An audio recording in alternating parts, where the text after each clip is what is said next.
All right, so just go up the camera. Yeah. All right, so you guys get a little closer.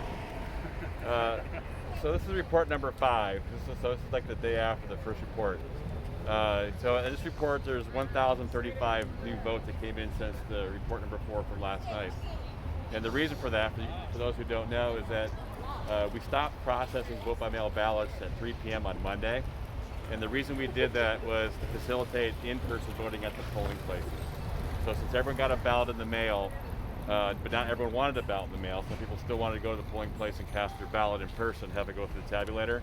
But for us to facilitate that, we had to stop processing vote-by-mail ballots at some point, make a list of people that had sent their ballots back to us, get those lists out to the precincts, so if a voter went to a polling place, their name was not on the list as having sent us a ballot, they could vote a regular ballot at the polling place. They could mark the ballot at the voting booth and put it to the tabulator, okay?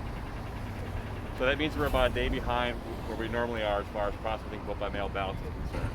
So tomorrow will be more like our Wednesday. We'll start to see more ballots coming in. Then Friday and Saturday, we'll start to get pretty much most of the ballots in, I think, but probably even going into Sunday. Then this weekend, we got 81,000 vote-by-mail ballots back that we have to process or get through the entire process. And we only have 9,000 provisional ballots for this election, which is a very low number. We were projecting at least 30,000 provisional ballots to be cast. That's a normal number for an election. So we got 9,000. So we've already started the PV processing, the initial review. With so few, we'll hopefully, or maybe we'll start getting some of those provisional ballots counted this weekend as well. Okay. So as we go into next week, we should have most everything done, I think, for the most part for this election. But so really, this is where we're at right now. We got 1,000 new votes. We can't pick which precincts or districts in the vote by mail to count first. They all come together in groups. We don't organize them by precinct. They're all, we call it a batch mode. So as we get them, we process and we count them. The provisionals, we actually organize them by district numbers. So we can put a district through the process first. In this case, District 1 would be an obvious choice because we got a few number of votes between the two candidates, so we'll try to move those through the process sooner compared to, let's say, District 3.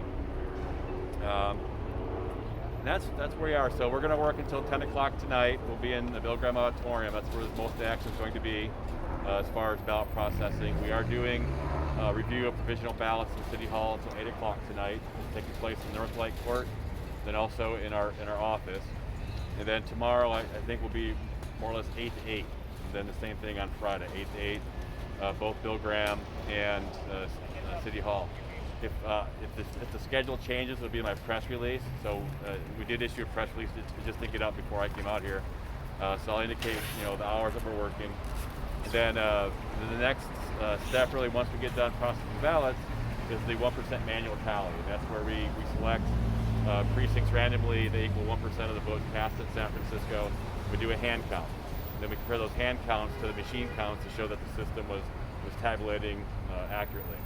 That'll take place probably the week after next. That'll be in our warehouse on Pier 31. I cannot certify the election before November 20th because November 20th is the deadline for us to receive ballots that are postmarked on or before Election Day and have valid signatures on them. So since there's a state deadline, election law deadline, even if I were to finish the election next week, I have to wait until November 20th. So there might be some lag time by the time we actually finish the processing of ballots. The 1% manual tally, we could just be sitting and waiting for ballots to come in the mail that are postmarked on or before Election Day. Any day that we process ballots, even if it's just 3 ballots, I'll come out here and I'll answer questions. We'll issue results reports. I'll issue a press release. We'll go through the entire cycle. On those days that we don't process any ballots, I'll put a notice on the website saying that there's no ballots to process. There'll be no results report. And then we'll do that enough advance time so you know what's going on before 4 o'clock. That's kind of where we are. So I can take your questions now, the process or the results. I got a couple of quick questions for you. So updates are still going to be once a day at 4? Okay, so every day. And you said that you can't figure out the remaining vote by mail by district. It's all because it's all batched together, right? I mean, potentially, I could do a report potentially on the number of ballots by district, but I can't count them by district. So I could, as we go through the process, we'll scan them, we'll know what we have in house. So I could indicate we'll receive X number of ballots from this district, let's say District 1. But when it comes to the counting, no, I've got to put them all through in different precincts, different districts. I can't be pulling District 1 so I've got too many ballots. So is it possible to know, like in the next day or so, how many are still outstanding in District 1? Or Yeah, I think so. Okay, Yeah. that's good. Oh, that's great. And how many typically get through in a day if they're like 81? It depends where we are in the process. Like right now, we're at the ballots came back to us yesterday, so we're just now getting them through the equipment that scans, that takes a picture of the envelope. So we have to go through that, and then there's signature verification, and those envelopes go through another scan of the envelope. They get sorted, either accepted or challenged. Then the envelopes go over to Bill Graham, and that's where we open the envelope, pull the cards up. So depending on where everything is, but at the starting point right now, I'd imagine we'll get 20 to 30,000 ballots a day, but because the ballots aren't just one card, they're 3 or 4 cards. So getting 30,000 through is actually doing 90,000 cards. Wow. You're going to allow cures of challenge ballots through November 27th, is that right? The cures can happen until 2 days before I certify. So that's why the certification date matters. So I will not certify before November 20th because legally I cannot. But then if we're done, and also depends on what's coming back to us. If we're just waiting around and nothing's happening, I'm not just going to keep people here to hope the ballots come in. So it's we'll play it by ear and see what the volume is, what the flow is. But by November 20th, usually 17 days after Election Day, whatever is going to come back has come back by that point. So. But there is that longer grace period to get vote by mail or postmarks by the 3rd, right, all the way to the 20th. Correct. Yeah, right.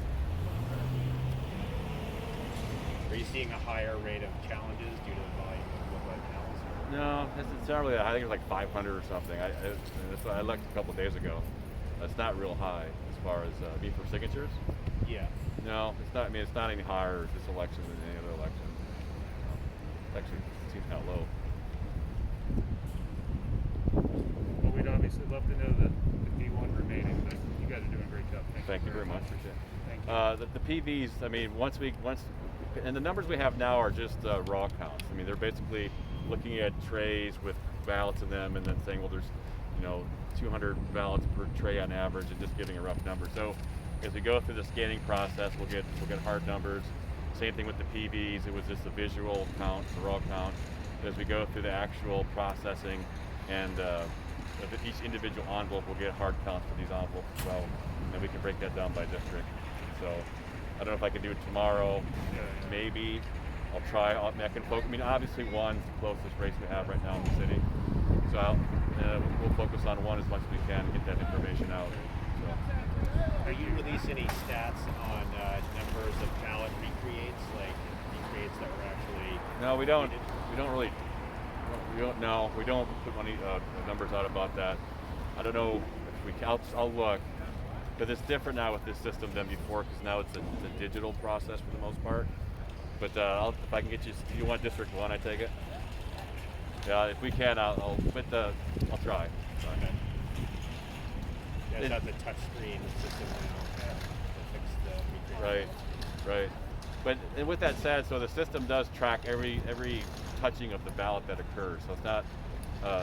So if we do adjudicate a ballot, then there's an audit log that's attached to that image. So the system does indicate what we did to any ballot, so it can be recreated after the fact.